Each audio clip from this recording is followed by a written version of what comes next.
Test, all right. Good evening. My name is Don Forsting. I'm past president of the Elm Center Lions Club and will be the moderator for tonight's school board candidate forum. We have 8 questions that we'll be asking our candidates this evening. Each candidate will be given 2 minutes to answer each question, with all 8 candidates being given the opportunity to respond. We will rotate the order in which the questions are asked based on the ballot order as it will appear on the April 5th ballot. At this time, I will introduce the candidates. Eric Robers, Sam Prindle, Kara Paul, Jim Wright, Jordan Prindle, Keith Jacobson, Mark Brommer, and Carl Larkey. All right, with that, we will get started with the first question, and we'll begin with you, Eric. So the first question, what do you feel the role of a school board member is? Good evening. The role of the school board is to establish the vision and goals for schools in our district. We set standards for the performance of schools and superintendents and serve as a liaison between school district residents, district administration, and teachers. Board members should ensure that decisions and policies are made in the best interest of the education of our children and that budgets reflect accurate priorities with the community input.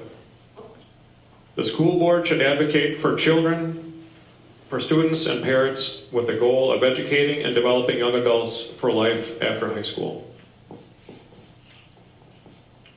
Thank you. All right, I'm not going to reread the question for everybody, so Sam, if you want to get started. To help the administration run the district. Okay. Kara. All right, as a school board member, I would serve as a liaison between the parents, member of the community, and the school district employees. The primary focus of the Board of Education is to oversee the district by helping set policies, making sound financial decisions, promoting a healthy collaborative work environment between staff and administration, providing the necessary support for staff to ensure that all children receive a well-rounded education in an inclusive setting. Jim. Thank you. I feel that the most important role is to hire qualified staff and make or change policies to guide the staff in the operations of the school board. The school board is in charge of hiring a superintendent, and that is your very, very most important role, hire a qualified person for that job. And there's other duties, including your budget approval, your building maintenance projects, your any kind of referendums you have to run, your expulsion hearings, don't like that one. Your school calendar approval, curriculum approval. Of course, you're also the face of the school district, direct contact with the public as a whole. Thank you. Jordan. Okay. The role of a school board member. I just looked up on the website, the school website. There's on the policy, it says school board members are elected to represent the interest of the public in the management of the public schools. That sounds pretty good to me. I would add to that, provide leadership, along with what Eric said, a vision, I think, kind of setting the direction for what we're doing in school. That is why I want to be on the board. Keith. Yeah, I agree with everything everybody said. Those are all standard. I liken it to an owner's rep. We're representing the owner. The owner is the parents of the students and the administration, understanding, collaborating with them, understanding what their needs are, prioritizing those, and making decisions that are in the best interest of the students with their engagement. So, thank you. Mark. I liken it to the federal and state government. We are the governing agency of our local community and our school. We set the policies like the laws would be. Hopefully we set the right policies and try to follow what the people are wanting in that representation. We set goals for the school so that our goals can be followed. We keep the buildings and maintain the buildings, and hopefully we keep the buildings in a good state so that our kids can all learn. And ultimately, we listen to the concern of the parents and the staff and try to work with the administration so that we can alleviate any problems that could come up later and take care of those concerns. Carl? A school exists to provide a safe and stable environment for students so that they can learn skills and develop their talents, which will help them achieve their goals. I believe the best people to ensure that a student receives this quality education are the family members of that student. The people of Alma Center-Humbird-Merrilan have deputized Lincoln School Districts to assist them in this responsibility. The people are not customers of the school, they are the owners, and the school ultimately answers to them. As a board member, I believe it's my job to act as a representative of those people. The board supervises the district administration and staff, not telling them specifically how to do their jobs, but by providing general direction, vision, and assistance to them. To do this, I will need to listen to all of the people working for this wonderful school district. I need to know what is happening in the trenches and among all the people supporting our frontline professionals. As an owner representative, I will make myself available to the owners. I will listen to their concerns and I will respect their advice. I may not be able to give them everything they want, but I will listen and I will pursue a resolution. I will not forget that I'm a servant tasked to perform a job. It is not my place to tell a family how to provide for or raise a child. It's my responsibility to assist them. Thank you. Okay, we will start question number 2 with Sam. I'll read it one time. What strengths do you believe you can bring to our school board? I guess I like to think I'm fairly level-headed and have some common sense. Seems like that's really short in the world these days. I like to hear multiple thoughts and ideas before making decisions. I like inputs from multiple people, multiple opinions, multiple directions. It's easier to make a decision when you have more information versus less. And that's what I like. And I think that helps a lot towards running and helping the administration run a big district, small district, any district. There's a lot of behind the scenes things that people don't see, and it's nice to hear ideas and thoughts and be able to input on that. Kara? All right, I believe I can offer my personal insight as a working mother. I have a career that has provided me extensive training in policy and rule writing and revision. I work in the public sector, so I understand budget limitations and how you have to be creative and work with what you're given. I feel I am a good listener and that I don't use my position to forward my personal agenda, but I'm open to hearing all opinions and supporting to achieve the best interests for all our students at Lincoln. And finally, I have a vested interest because I have 2 children that currently are enrolled in our school district. Jim? Having been on the board now for a few years, I find my finance background helps me in understanding the budgetary process and helps with the fiscal responsibility portion of the responsibility of the school board. As Kara said, to be on the school board, a person needs to leave their personal feelings and political beliefs in a car parked out in the street to make an objective decision on issues presented to you. I believe I do that well, like as Sam said also. You have to have a calm demeanor about yourself. You have to listen to both sides.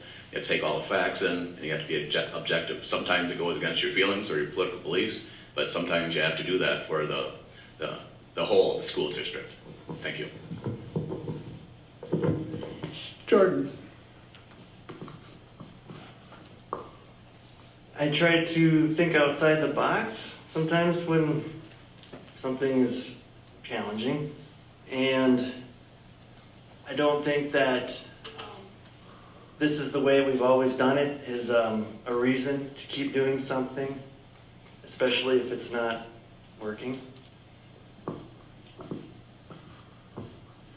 Keith.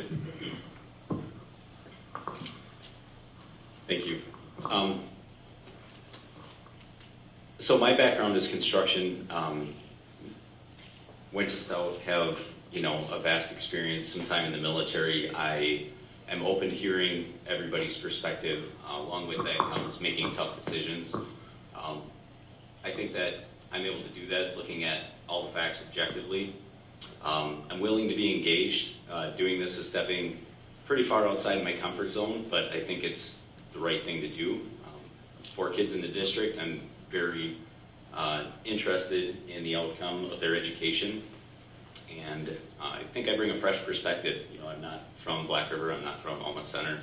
Yeah, maybe I'm from central Wisconsin, but I think those things are all things that I can bring to the table, and my willingness to be engaged. So, and communicate with the community. I think we all can do a better job, especially over the past couple of years, learning how to engage other people, and being okay with having a differing opinion and still being friends at the end of the day. So I think that's what I can offer. Mark. My background is in education. I've been a public educator for too many years, I guess I'll have to say. I know that I'm in a different school district, and sometimes perspectives from one school district doesn't necessarily lay over to another school district. But it gives you a perspective on the board that has a potential to have something that'll work from one school district to another. I have the ability to talk to other administrators in different school districts. I know a few of them now. I've been in there long enough to know and feel comfortable talking to superintendents at a whim, I guess I'll say. I own my own small business, so budgetary concerns are something that I have to try to keep in mind at a constant. In many ways, supporting public education in a positive manner so that everybody has the ability to learn. Our kids are an important part of our future, and I almost get emotional at times when I start talking about the kids in the light bulb moment. When they learn and you see them learn, it is the best feeling for the educator. Sometimes my kids get all squirrely because I get all excited about when they actually see that light bulb go on and they figure it out for themselves. So that's my passion for that part of the education. Carl. So I think one of my biggest qualifications is my wife Charity and we've been parents since 1997. We've raised 2 wonderful boys to adulthood. We're working on our 3rd. And honestly, by the way, I don't know if that ever ends. And I'm proud. I've said many times of all the titles and achievements I've earned, I think the title Dad is my favorite, but that's just me. 2 of my sons have graduated. Mike has not yet. Josiah and Nathaniel have both graduated from this school. My wife graduated from this school. All of my in-laws on her side graduated from here. I think it's a wonderful institution. I'd love to see my son Micah graduate from this school. Lord willing, I'd maybe like to see some grandchildren here at this school, but I don't know that I get to control that. What else? I've had more than 20 years of experience in the U.S. Army Reserve. I've done deployments to Bosnia, to Iraq, Operation Iraqi Freedom. While I was there as a senior non-commissioned officer, I was personally responsible for over $2 million worth of military equipment. It was a little scary when I had to sign the paper because I don't have that kind of money. But more importantly, I was responsible for the soldiers that were assigned to me. I was responsible for their safety and for their well-being, to make sure they were taken care of, and not just them, but all the other soldiers that were in my realm of influence, if you will. What else? I've worked as an emergency medical responder in this community, There's some great people here. I see some out here even now as I'm looking out there. I've worked as an EMT. I've worked as a bus driver. I've seen things from so many different angles involved in this school. I have a bachelor's degree in youth ministry and Christian education. Okay, thank you. Okay, thank you. All right, Eric. One of my strengths is simply caring about the quality of education our children receive. Additionally, I am a parent with children attending our district, which gives me a child's perspective of daily life at school and a feel for how they're being challenged, at least in the elementary school. Other strengths I bring to the position are communication, budget management, problem solving, developing courses of action, and working as a team. Many of these were developed during my career in the military as a property accounting technician and staff officer. My previous experience as a quartermaster for VFW Post 8494 and even experience balancing our home budget have provided additional skills that would assist me as a school board member. Thank you. All right, question number 3. We'll start with Kara. What do you feel is the most pressing issue facing the Alma Center-Humbird-Merrilan School District? All right, so I think that the most pressing issue that's facing our school district right now is the lost education hours we experienced during the ongoing pandemic. To say we were prepared to teach our children at the same level virtually as in person would be a lie. We were not prepared, our teachers were not prepared, and our students weren't. We asked them to make drastic changes literally overnight in how our teachers taught and how our students were supposed to learn. Because of that, it needs to be our goal as a school board, administration, teachers, and community to do everything we can to bridge the learning gap and bring as many students back to grade level as possible or above. We have to remember that the primary job of a public school is to provide an education for all children that pass through our doors. Jim. So I thought about this one and I was trying to figure out what would be the most pressing issue, and I found I couldn't come up with just one. So I had a few questions. As a school board member, I asked myself, how can we help in keeping and attracting good and qualified individuals to our small school district? With limited funding, and we've become a stepping stone, it seems like, over time. With new teachers come in, they get a couple years of educational experience, and then they go on to a bigger school district because the money is always better, usually. Yeah. Sorry. And so then I asked that question, and well, there's more to that coming in other questions down below, so I won't bother you with all the answers there. But then it's the new problem that Paul has brought to our attention is why can't we bring new families to the school district in the numbers that we probably need going forward? And I think the answer to that is we don't have affordable housing allowing expansion of our neighborhoods in the district. So I asked myself, how can we help in getting new affordable housing expanded in the district to increase the student population? With that comes increased school funding. So another question that would be also a pressing issue in my mind. And my last one I thought of was, how can we get and keep parents more engaged with their child's educational needs? It seems like we hear constantly on the board that there's a disconnect between the teachers, teaching the children or the students, and then the parents. They don't see a need to keep that education going at home to follow through. So I'd like to find a way to keep the parents more engaged at the home level, to encourage our students to be good students and to learn better. Thank you. Jordan. Okay, the most pressing issue. I think the people who really know the answer to that question are the teachers, principals, classroom aides, custodians, support staff. You are in the trenches every day, and you know this school. Over the last few weeks, I've tried to get in the school a little bit. I've been able to sit in a couple classes, which I'm thankful for. Thank you to those teachers. A couple things I saw, and I've heard this too, kids disrespect. I was a little surprised, and I think that's something we need to address. I don't know how, but that's one thing I saw. And low motivation is another thing. I haven't been in the elementary as much, but these are observations from the high school. But again, that's just what I saw. Others are here every day. We need to bring them into this conversation. Keith? Absolutely. There's really not one that you can put your finger on. 100% agree that respect is an issue. The feedback that I heard is that there's also staffing needs, especially in the special education department, which is, a tougher hurdle to jump, a higher hurdle to jump with budget deficits, some new, maybe some old. So getting into the weeds, engaging in what those budget deficits are, figuring out how to solve them. Part of my job is managing budgets.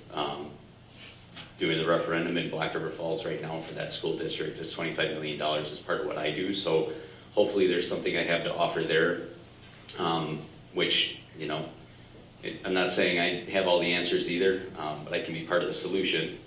But I do know that some of the needs with staffing really takes away from circling back and closing in on that achievement gap that was lost over the past couple of years. It's going to take a lot longer to get students back if you don't have proper staffing. So I think that would be a priority.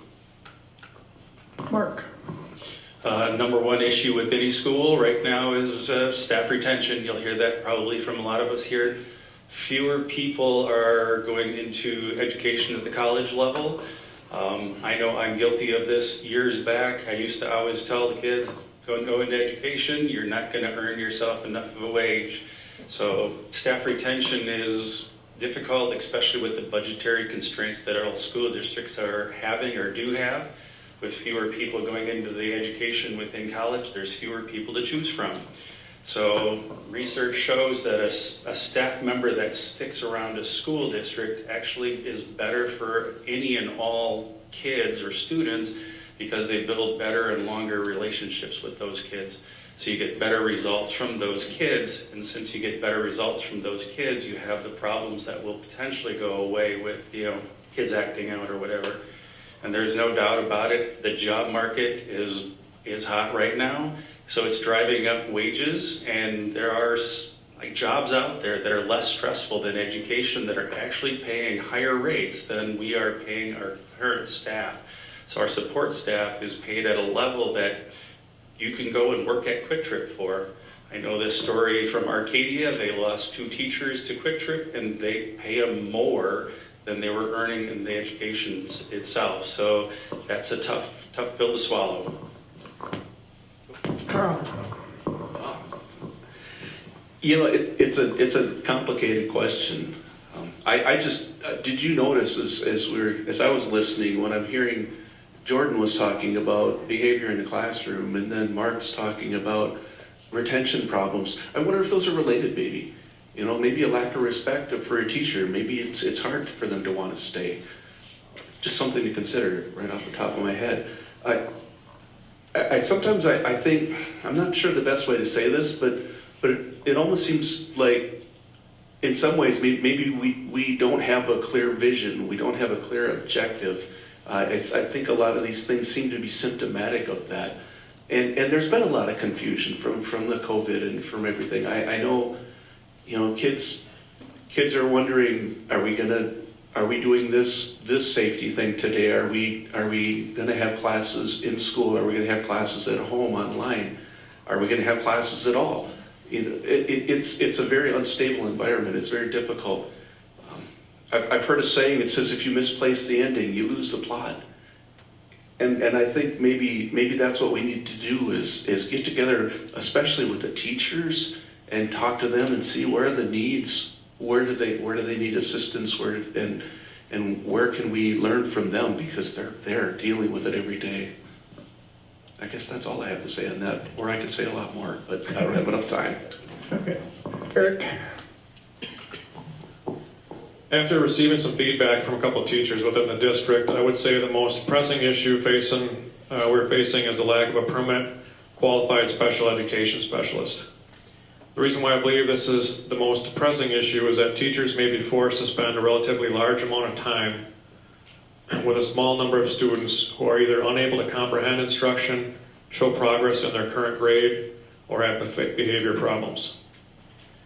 A large amount of time spent with a small percentage of students takes away from the education of the majority of the class. In addition to the detrimental use of time, these teachers are not qualified or trained to deal with students who need more one-on-one interaction. This causes added stress to our great teachers who we need to retain.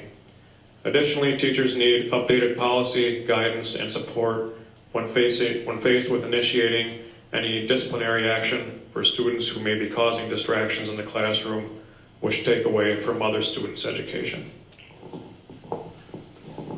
Sam? Short answer is funding. Referenced by multiple people here, and that expands onto so many different things, whether it's retention, special ed teachers, funding. That's what it nails down to. Okay, question number 4, we will start with Jim. In your view, what has the district done well over the last 5 years? I earmarked a couple of things here that I feel we've done very well at. The board with the district staff has created a 10-year building maintenance plan and has made great strides in completing many of these projects. It's easy to forget that the Maryland school is 26 years old this year, and with that comes new roofs, new furnaces, new carpeting, new flooring, new roofs. I said roofs, right? The ceilings and lighting. So with that, the district administration was able to find some grant funding, some funding from the state level for, I believe the roof got done under we put an extra insulation in the roof. So with that, they got state funding, so we didn't have to go for, what a roof costs nowadays. That's probably about $800,000, $900,000. So normally that would be a referendum, but with the staff that we have currently, that they actually went out and found that funding for the district. That's one of the things I thought would be gigantic in the community's minds. And then the other thing is, like Kara said earlier, we had a big slide with the pandemic, and the school district staff is doing leaps and bounds, trying to get those kids back to grade level and in the K through 6, 7 through 12. And we're not there yet, but if you take a year and a half of a student's education out, and now you're trying to get it back within 6 months. That's they're doing great, but it's I think that's 2 of the things that we're doing very well. Thank you. Jordan? Okay, what has the district done well? It's not a secret. Alma Center, our Humbird-Merrilan, our school, Lincoln School, is where people move here to take their kids to this school. That's the way it's been. I hope it stays that way. So we've done something well. Why is it great? Why do parents want to bring their kids? There's a lot of answers to that question, but I think for me it'd be, funding. You gotta have funding, but I think more importantly, the environment. Nobody wants to be in an environment of chaos and disorder, so I think that might be more important. Okay, we're splitting this in 2. So this is just the first question. Yeah. All right, so I think it's been a good school, and people move here to come, and let's try to keep it that way. Keith? So I've only been in the area for a little over 2 years. My wife and I moved here. She's from here, I'm not. But I've only started being engaged for probably the past 6 to 12 months. So I don't have a lot of historical data on what they've done well, but what I do notice is that the staff that Alma Center-Humbird-Merrilan has is amazing. No question about that. And it's very clear with all the current board members, even through the past couple of years, just the board meetings that I've been a part of, everybody cares and they all have, good intentions. So I think that says a lot, and it's something I want to be a part of and work alongside you guys. So Mark? Things that we've done good in the past in the elementary school. I know that Mr. Rogers has implemented a common work time for all of the each individual grade level. So all the third grade teachers are able to work and collaborate together to help improve each of the children or each of the students. And they're also able to, work in groups together where you have a lower group of students working together to try and improve their reading and reading scores. That collaboration is instrumental in getting those levels of reading and mathematics to a better level. Mr. Rogers just gave us a report that our reading scores are going up, so that's fantastic, especially since COVID-19. In the high school, we just took a tour down to the tech ed department and seeing some of the great things that we're working on in the tech ed department. Having a fab lab kind of in development is fantastic. Getting kids involved in that area of, industry is awesome. And working to try and improve the efficiency of all of our buildings with things like LED lights and high efficiency boilers. I know those things are kind of boring, but that's money that we can save to put in other areas. Carl? Let me just say, again, I didn't graduate from this school. My parents were mean to me. They made me live in the Twin Cities. So that was a joke, for the record. I graduated in a class of over 400 students. At our graduation, they barely read your name. Okay, I love this. I love this community. I love the way that this school works. I've had the opportunity to see kids from when they're little on the bus, and now I see them raising their own kids. We're doing something right. There's definitely good things happening there. One thing I would say also, and this isn't a slight to Mr. Hall because he just hasn't been here as long, but I know with Mr. Rogers, I've seen teachers improve, and I've seen teachers develop also, and that's only going to pay, dividends in the future. I mean, what's not to love, really? I love the I think it was said over here, just the attitude of people. I can tell that people care. They're not just forcing kids through. I don't have probably a problem with any person sitting here tonight. I think they all are looking at the kids first, and I just really applaud that they're here doing the work. Eric? I'm going to piggyback off what Jordan said. I would say that the big positive for our school district is its reputation. Similarly, I'm not from the area, but my wife is from Black River, and when we decided to move to this area, she said that our kids are going to go to Alma Center as opposed to Black River Falls, where she was raised. In addition to that, I would say the retention of the teachers and staff that we have been able to retain is another positive. Sam? I think that we've done a great job of finding ways to save money over the last few years through our improvements. We're in the middle right now of building a new football field and track complex that is going to help hopefully bring more students to our school. That same referendum is also what paid for our money savings that we're implementing through both buildings, through, as others have mentioned, lighting and heating and cooling. When money's tight, you got to find ways to save it, and I think we've done a great job doing that. Kara? All right, I think Sam and I might be on the same page for this one. Our district's done a great job paying ahead on loans, which will greatly help anyone's budget. Our community has shown support for the school by passing the referendum last spring, which has allowed us to pay for capital improvements on our buildings and put in that new football field and track complex. So that shows the community's commitment to our school district, which goes with everyone else saying that Lincoln does have a good reputation when it comes to education. So I think those are the benefits that we have at our district. All right, question number 5, we'll start with Jordan. What are areas in which you feel we could use improvement? Okay. improve. I would like to see more transparency and involvement, a two-way flow from the board and parents and teachers.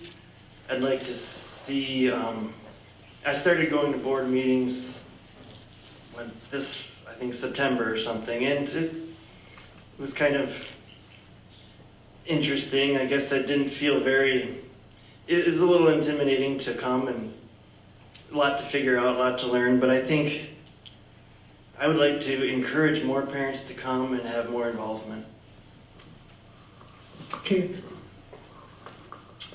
I'll piggyback off of what Jordan said. So when I started coming to the board meetings, it was, one thing I think that we could use some improvement on that would help maybe community engagement is as simple as the meeting agenda, maybe putting it out a little bit more detail on what's going to be discussed. I think the way it works right now, you go in and you sign up for what you want to talk about without really knowing what's on the table to discuss and not really being able to talk when that topic is up. I think that, maybe unintentionally deters people a little bit from being engaged with those meetings. So I think that would be one way that we could possibly prompt a little bit of community engagement. Like I said before, some of it's up to us, engaging the community, being involved in the community, encouraging people to come. And then, maybe if there was a little bit more detail in the meeting minutes as well. Sometimes you kind of have to, there's not a lot there, I guess it looks like. So some potential for improvement. Certainly not anxious about taking meeting minutes. That's not a fun thing, but I think at the end of the day, it would help get people there if that is the transparency part, right? Knowing what you're talking about and asking for people to be engaged. So my 2 cents. Mark? Things that we can improve upon, and if you don't know me, I teach science at the high school level, so I've got a simple bias. I think it's a statewide push, and I'm going to see an eye roll here from Mr. Rogers in a second, but the development of reading and mathematics at the elementary level kind of leads out the social studies and the sciences, and we're seeing a dip in the number of kids that have any kind of background in the sciences. So that's, again, it's probably more my personal bias because that's what I teach. In the high school, there's no disrespect to anybody, but we've had a turnover in administrative at the high school level. It doesn't help with the culture of the school, and it doesn't help build relationships of those students. And so it's been a lot of turnover, and I think at the high school level, that relationship hasn't been there, especially with the administrator. Having the ability to offer, this is the one thing we always forget, the high-end kids offering the potential that they can take online or some kind of college-level classes, transcripted tech credits, or through the tech department or even math. So having the ability to maybe even take field trips up to tech schools and see what there is out there to offer for our students so that they have the ability to go and be who they want to be. I tell the kids all the time that, what is your interest level? I had a kid come and tell me that they hated chemistry, and I says, that's great, that's not what you're going to go into then. So you have to figure out at the high school level so you just don't go on to college and say, geez, I'm going to spend some money on something I don't know what I want to do. So we have to be able to push those kids in that direction. Carl? I think I'll piggyback a little off of Jordan and Keith there. Involvement from the community, I think, would be one of the biggest things that could help this school. I'm excited to see how many people are here tonight. I have a confession, I haven't been going to school board meetings for very long. I've been paying attention, I've been listening, paying attention to what my sons are telling me about classes and things like that, but I haven't been to board meetings, and I'm sorry, I want to apologize for that. It's not going to happen anymore. I'm going to be there. I want to be involved. I want you all to be involved. There are so many ideas we can't even begin to talk about in 2 minutes. I don't know. I will put in a plug. We're going to be meeting next Wednesday at the VFW at 6:30. If you want to talk more about it then, I'd love to do that too. I think definitely another thing, I see we're live streaming, and I'm wondering, why aren't we live streaming our school board meetings? Why isn't that out there for us? These are just things that go through my head, and I would love to sit down again with the teachers and talk with them. I already have some key questions I want to ask them, and I'd love to sit down with parents and get a parental involvement. I'd love to see a parent-teacher organization at our school. Why don't we have one? Maybe that's something we need to work on. I'm not judging anybody, I just would like to see it. Thanks. Eric? As far as improvements, so this is a great place to learn, I believe. However, over the past 5 years, the district report cards remain pretty much at an even keel, so there's definitely some room for improvement. We should always be striving to do better. Additionally, I think the roles and relationships of and between the school board and district administrator need to be reevaluated to ensure they are operating as designed. Neither should be overstepping their role or not fulfilling their role while administering the district. Regarding future referendums sought for addition to the ballot, I want to ensure that the administration and board members give the community more input in that process and more than one course of action if possible. So funding is prioritized towards the most important needs of the district at that time. Building and maintaining trust between the district administration, school board, students, staff, and the community is how we move forward together to improve the quality of education for our children. Sam? We've developed a lot of, different programs to help students over the last few years. And I think if we can keep developing those and improving them, that would be the best thing we could do. Kara? All right, I have a couple areas of improvement. The first being finding a way to recruit and retain qualified staff. I know that's a big task, but it's something the district really has to work hard on. I also feel we need to work harder on our behavioral and mental health issues of our students.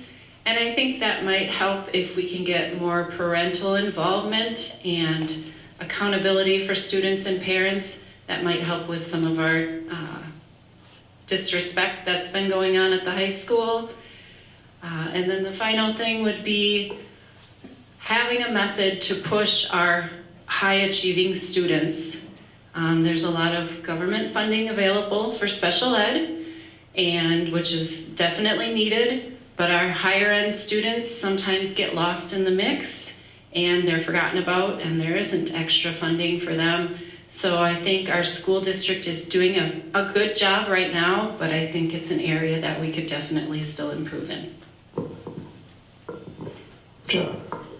I had a few thoughts on this one, and currently the staff is working with the CBTC in Eau Claire and then with the local businesses to develop programs that are necessary for the businesses in our community. You have Ashley over in Arcade, what do you call it? Okay, Ashley. Then you have Nick's Welding. You have the two OEMs in the area. You got one in Neelsville. You got one in Black River Falls, and they're in constant need of welders, people in that form of.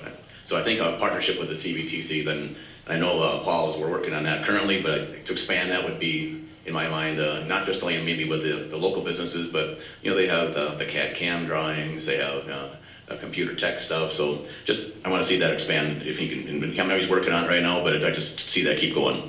The other thought I had was to keep on utilizing the tools to communicate what the school is doing good across, through the Facebook, through the school, the web portal. So things like that need to be expanded to, not only letting us know what we're doing, but what good things we're doing. A lot of times we have the school board meetings, and like these folks said, a lot of folks don't come to those. We talk about it, and it's in the minutes, but there's not enough people there to put the word out that the things that we're doing are really, really good. Thank you. All right. Question number 6, we'll start with Keith. What are your ideas for recruiting and retaining high-quality staff members? Well, I haven't hired a lot of high-quality staff members at all, so I had to look at some historical data. Went on the web portal. It looked like in 2018, 2019, there were some plan goals that were established to do just this. And step one, goal number one, was to develop a recruitment plan for those staff members. And then goal number two was to provide high quality professional development, training, and coaching. I would really be interested in where we're at with that, what worked, what didn't work, kind of reevaluate the plan. Was it implemented? It seems like those are all good things, and that would help a lot. So I would just like to know where we got with that, what's working, what's not working, and develop a new plan from there. That's the only thing you can do. I think retaining high quality staff members is a direct correlation with respect issues that are going on in the school, 100%. That needs to get fixed, and you will be able to retain people by default when they're happy doing their job. They'll work for less. So if you have a budget shortfall, you need to give them a good environment to work.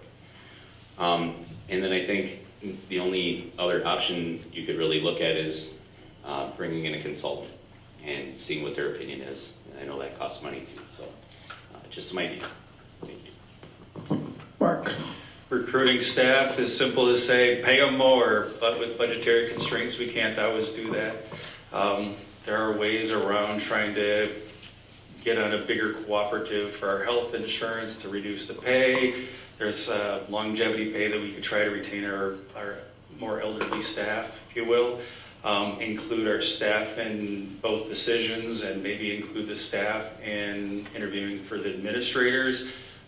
Change the calendar to give the staff more work time. Having an in-service day for me at Neilsville over the last 2 months has been greatly appreciated.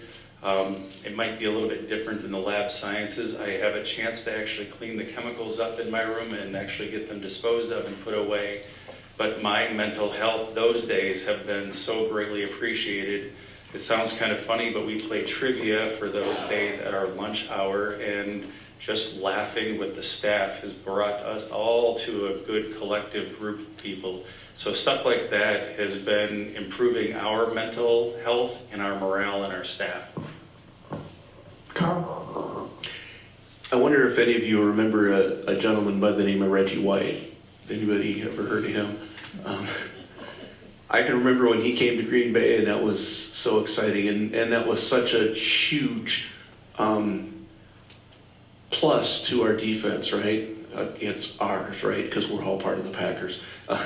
But you know what Reggie White did when he got there?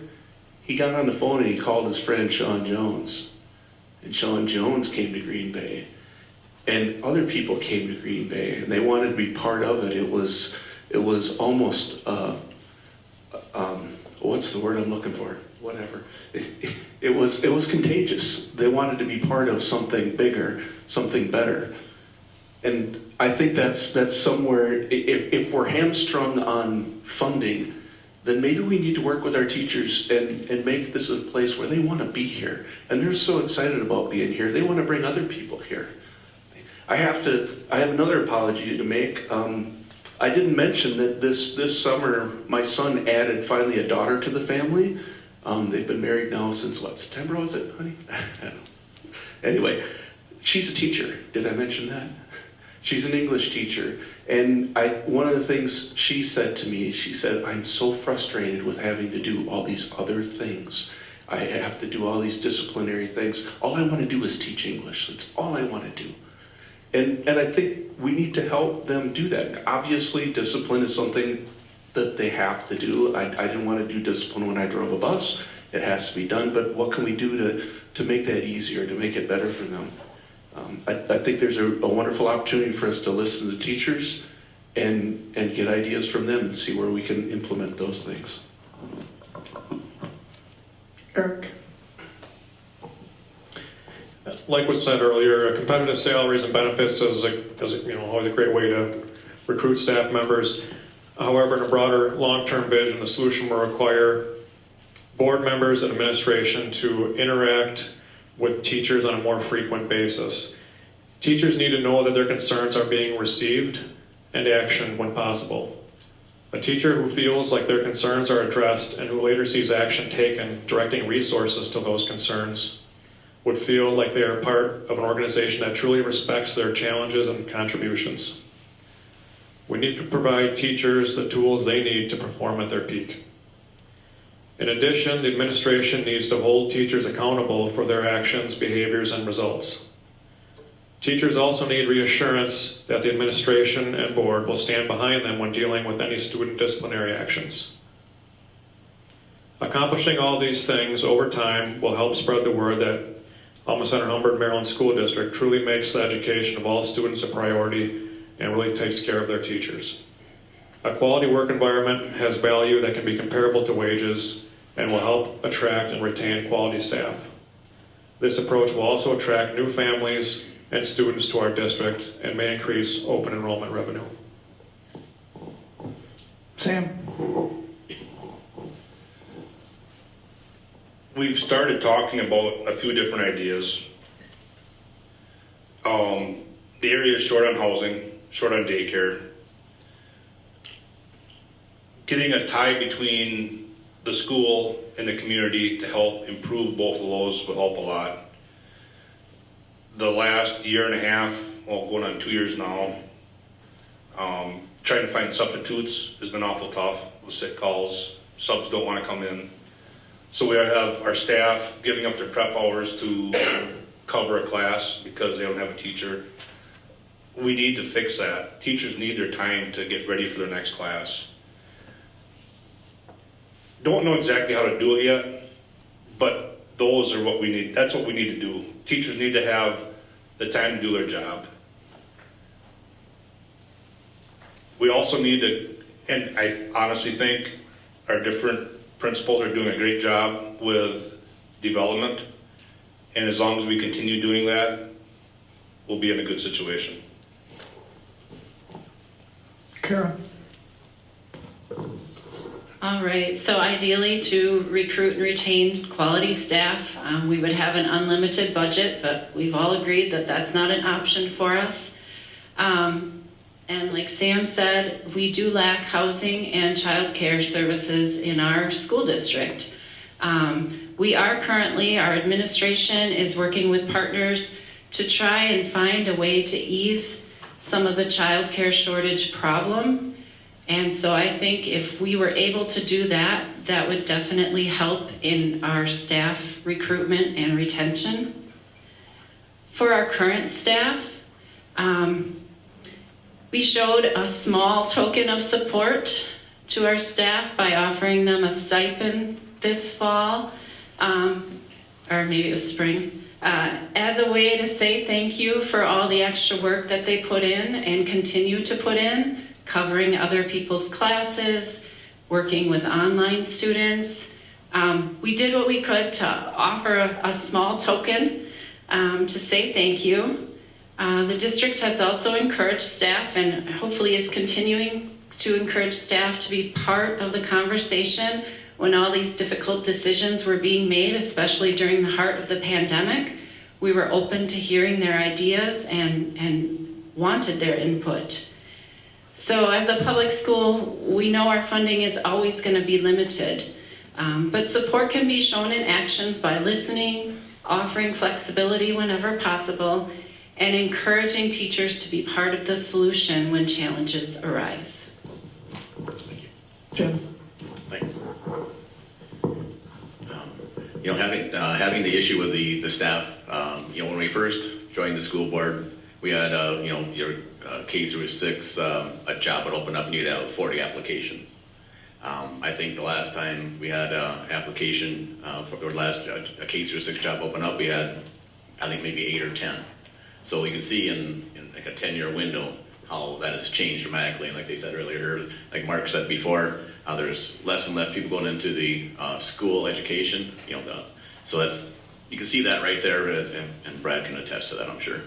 So what we found is that we're a stepping stone for new employees, and we had a low beginning wage. So the last couple of years, we've been focusing on increasing the beginning wage for not only the support staff, but also for the teachers. And in doing so, that increases the wage right up the ladder for the rest of the the teaching staff and the support staff. I'm hoping to encourage, thinking ahead that would be a way for us to keep the current staff and then promote the staff coming in. And we always want to continue to create a positive culture. I know we have a positive culture right now, but to continue mentoring that positive culture among the staff. And that's what keeps, I think, the teacher, a lot of the teaching staff and the support staff here, is that the culture is really good. And I'd like to see that just continue on and improve as possible. The other thing is, and I know that this is being worked on also at the 7th and 8th grade level, we have a disconnect when they go from 6th grade to 7th grade, and they seem to have a big dip in 7th grade in their scores. And that's been going on for quite a long time, and we've always kind of attributed it to being, they have individual teachers in the K through 6, and then all of a sudden 7, 8, 9, they have different teachers for each class. We've always kind of thought that was the issue, and we have teachers, support staff teachers in K through 6, and maybe it's the idea of, and I know we're trying to think, well, we're already going this way. Okay, thanks.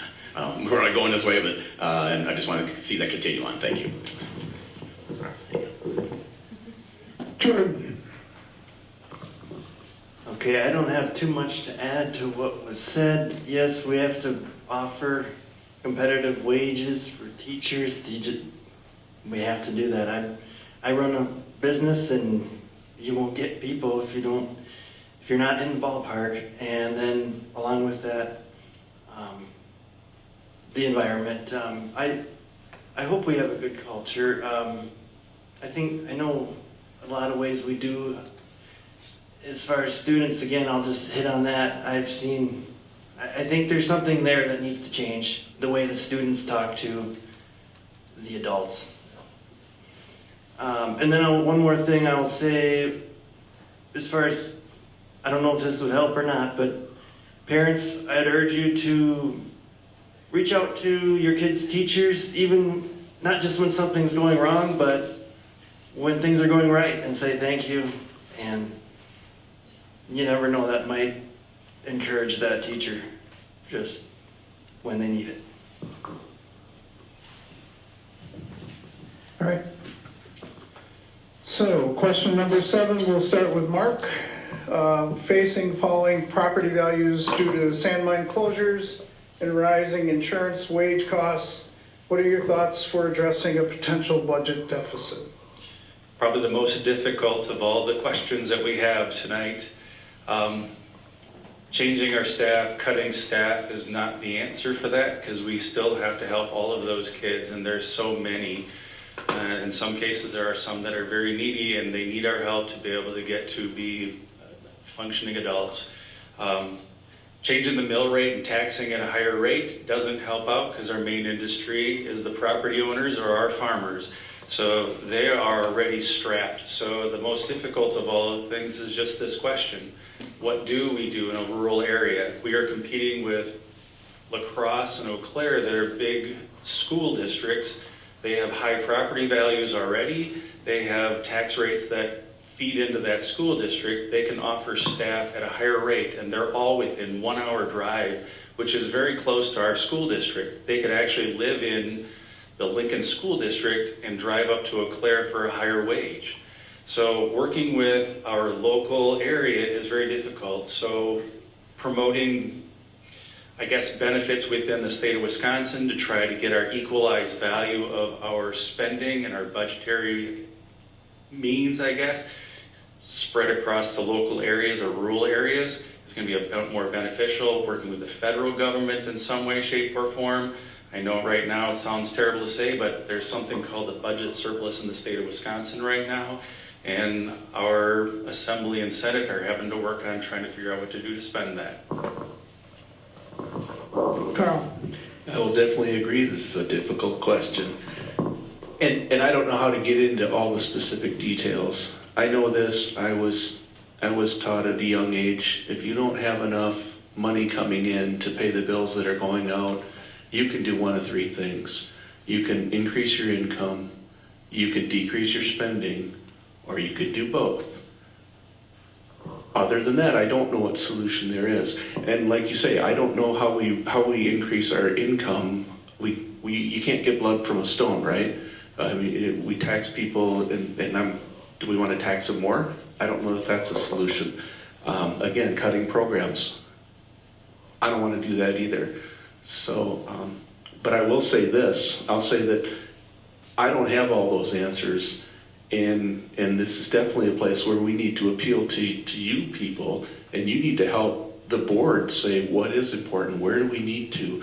I mean, we're mandated to do certain things by the state. I believe we need to also focus on reading, writing, arithmetic, because honestly, if all else fails, if a person can read and if they can write and do math, even if we fail them, they have a chance that they can make it on their own, that they can maybe learn things on their own. It's a hard subject, I'm sorry. The only other thing I would wonder is, are there places where the community can help out? Maybe we're talking about daycare and other things. I don't know, maybe there are places where the community can take over some of those things. For instance, I mean, there was a forum planned for next Wednesday, and honestly, I'm not quite sure why the school said we need to do one here also, because the community was already covering it. So that's just something to ponder. Eric? To clarify, home property valuations have not changed much at all over the last 10 years, and the fair market value of homes has increased, especially over the past couple of years. There was an article published on Wednesday, October 27th this past year in the Banner Journal titled ACHM Approves Budget. Taxes are going down about $10 from last year. Now obviously our property taxes increased significantly. I don't think the district administrator had the foresight to know the sand mines would successfully appeal their tax assessment property type, which cut tens of millions from our tax base, from the school levy tax base. But those types of articles or promises have the potential to damage trust between the community and the school district. As to addressing any potential or theoretical budget deficits going forward, we need to continue to invest in our district, but we need to do it in a responsible manner, ensuring the expenditure of resources is necessary and that those resources are directly benefiting the quality of education for all children, as well as teachers' resources within the school district. Applying for available state and federal grants and working with village and county leadership to bring new businesses to the district footprint would also increase the tax base and take some of the burden off of the average homeowner. Sam? I think we're gonna have to save enough money over the next few years until the state figures out their whole budget thing. Cross our fingers and hope. Karen? All right, so I think we've definitely decided that this is a really hard question. I want to say that I think our administration and board has done a good job paying ahead on loans, which will always, in the end, help out your budget. Federal funding has been received since the pandemic, and we put a lot of effort into researching it and discussing extensively how to spend it. And a lot of those funds have been used to update old, outdated, no longer functioning HVAC and other energy efficient items at both schools. And when you look at it, prevention and maintenance is a good method to save money. So the district is doing as good as they can in that area, I think, and will help our future budget. We don't have control over the evaluations and the taxing, and it will be what it is. But the school district does need to continue to carefully consider how any federal and state funding is provided. We need to review all spending, because the goal is obviously not to make any cuts to any of our programs at our school. And then we need to actively seek out and take advantage of any available grants that are out there to help rural schools such as ours. Jim? Thanks. In the last few years, the board and the district staff have worked together to keep expenses in check. And then, the ESSER funds that are available to us, those were used in a responsible manner to upgrade, like Kara said, upgrade necessary building functions in Merrilan and the Elm Center School District, or Elm Center building. Another thing that the administrative staff has done very well is they've been taking advantage of the grant funding and available funds from the state to do projects when that money is available. And a lot of times that money is available for a short window of time, and you got to be on your toes to get that money.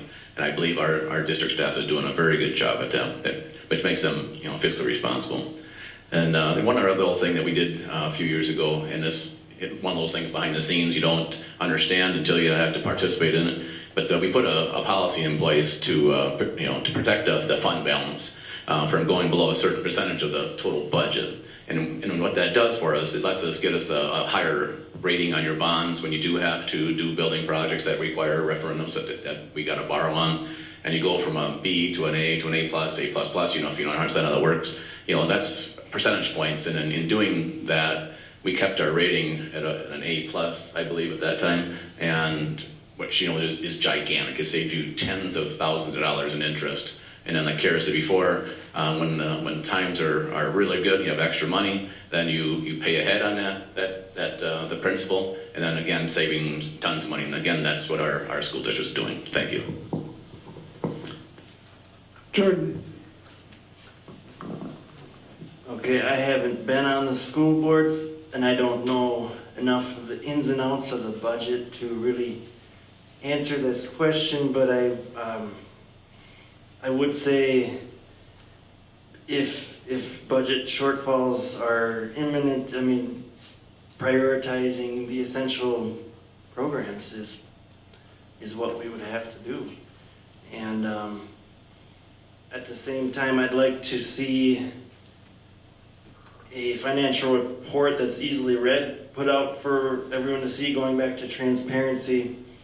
And if we did have to make hard decisions, to not just make it as a board unilaterally, but to bring in feedback for that.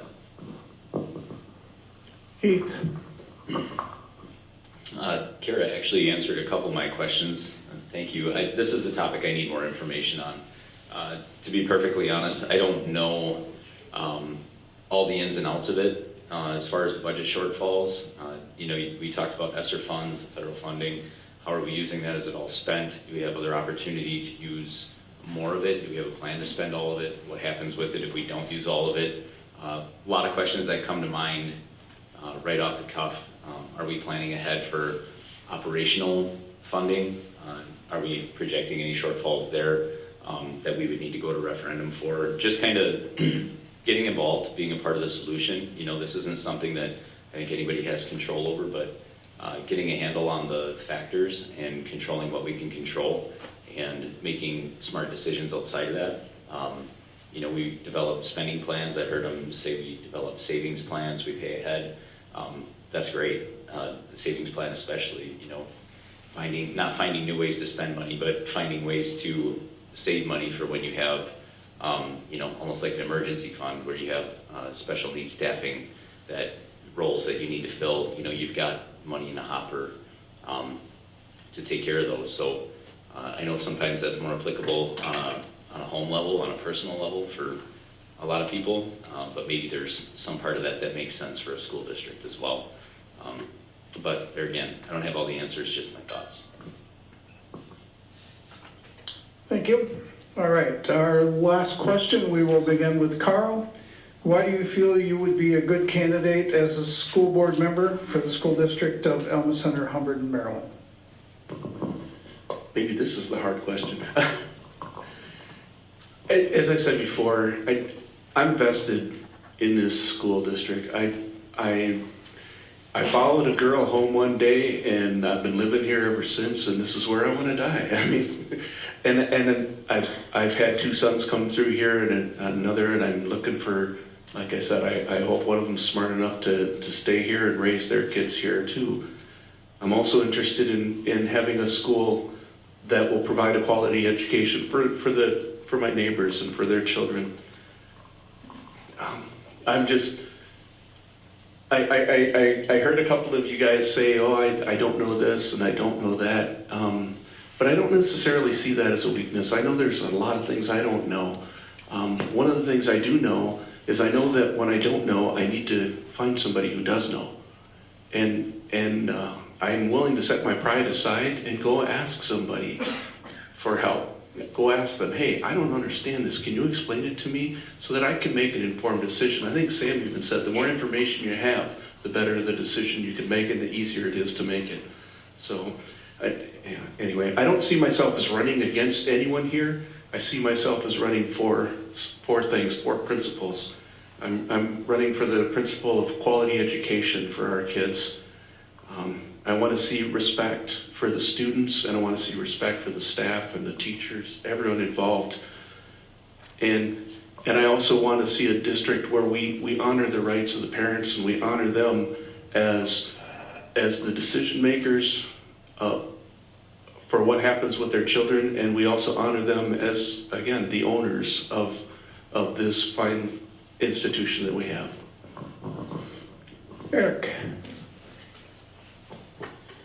I think I'm a good candidate because I care about the education of all the children in our school district and want to ensure students are prepared for life post-secondary education for whatever path they choose. I look forward to working as a team and interacting with faculty and administration to make the ACHM school district better.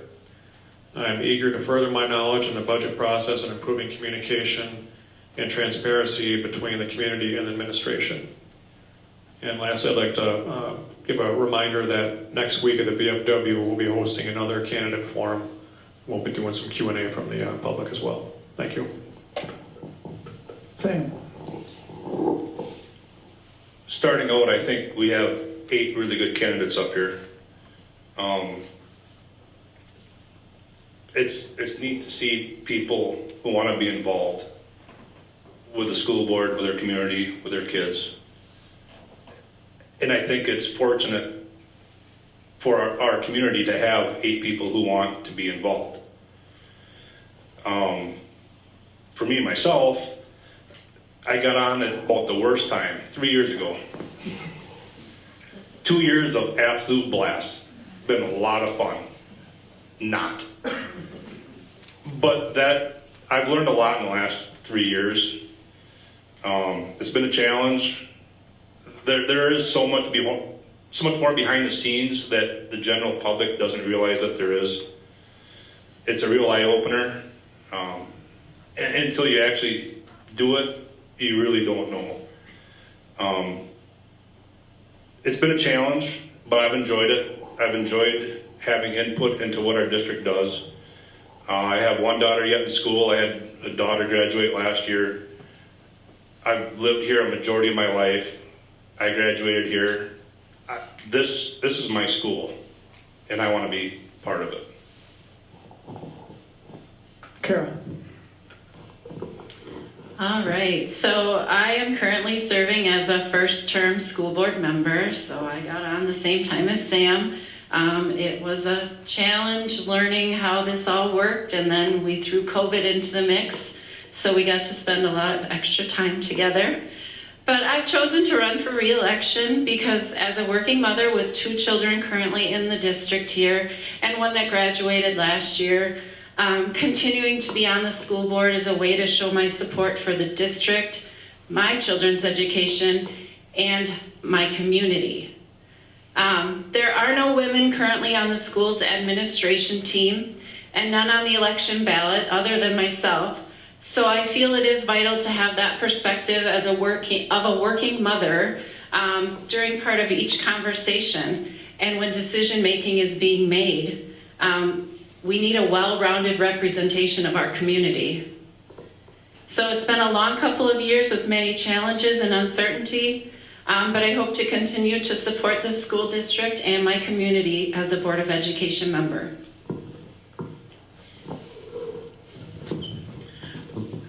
I graduated from this high school, and I have 2 children that have graduated from this high school as well.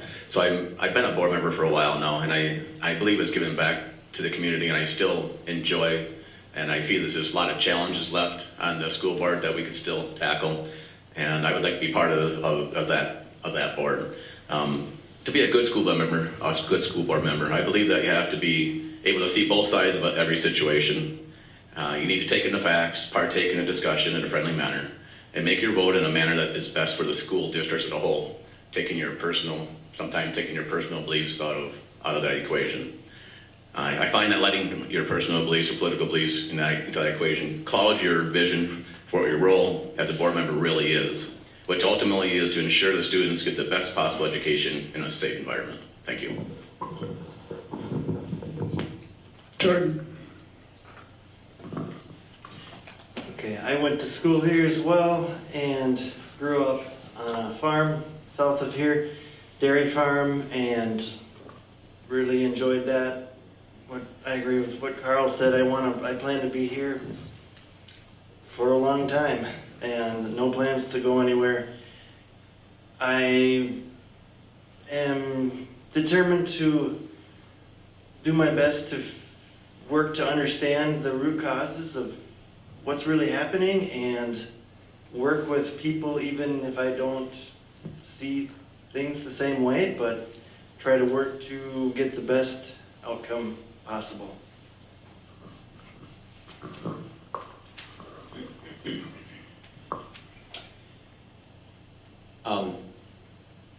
Being new to the community and having 4 kids in the district, like many of the people up here, I care.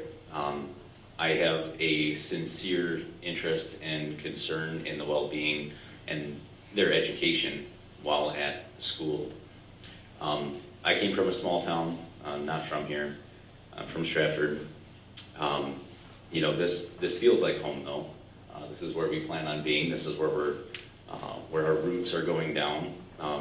So just wanting to continually learn and better myself and become part of the community, help, and yeah, just be part of the solutions, take on the challenges, step outside of our comfort zone. I think we should encourage more community members to do that. And this is what I'm gathering, a pretty challenging role. But being willing to take it on, I think, is one thing that makes me a good candidate. Being ready to step up to the challenge and work through these things with these guys.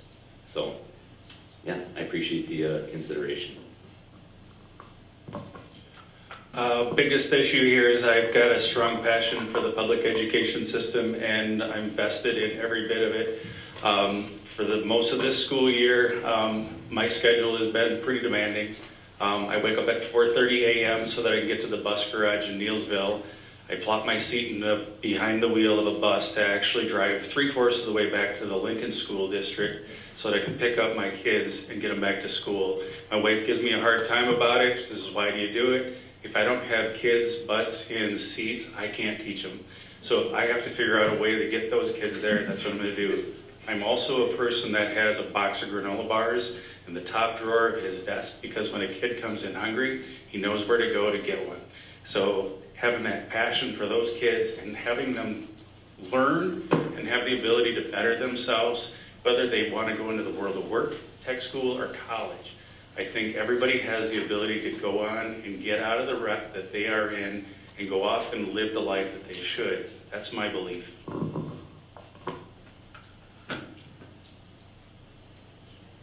All right.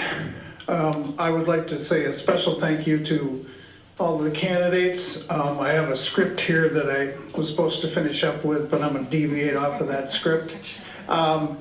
I sincerely want to thank you. I thought there was a lot of great answers. I served on the school board for 15 years. I know the challenges that you're facing. I would say one of the things that at least one of the candidates mentioned, saving money. Up until, 5 years ago, Paul? 4 or 5 years ago? In school districts, that was impossible. If you had money left over at the end of the year, you were penalized by the state for that, okay? So you had to spend it. So all of a sudden you're doing a real quick roof project at the end of the year because you can't carry over any money. At least now they have something where you can put some money aside for those things, which was a huge step in the right direction. So what I would say to people that are here, obviously that care about this school, anytime that you can talk to a state representative about the funding for rural schools, you get the opportunity to bend their ear, please do so. Because we do fight an uphill battle in a small school. It's hasn't changed in the 15 years that I was on the board. The flaw in the formula that all of a sudden, we get the sand mines come in and our evaluation goes way up. Well, guess what? Our state funding goes down the following year. So you can't get ahead. So you're stuck, and then it goes the other way. But there's always that gap.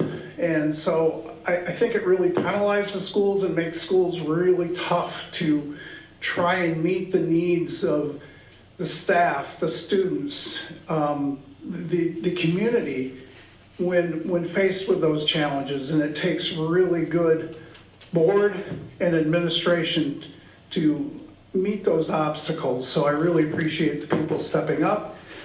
This concludes our school board forum. I'll get off my pulpit. I would like to thank everyone for attending and the candidates for being here this evening. This forum was recorded and will be posted on the school district YouTube page in the near future. Thank you for coming.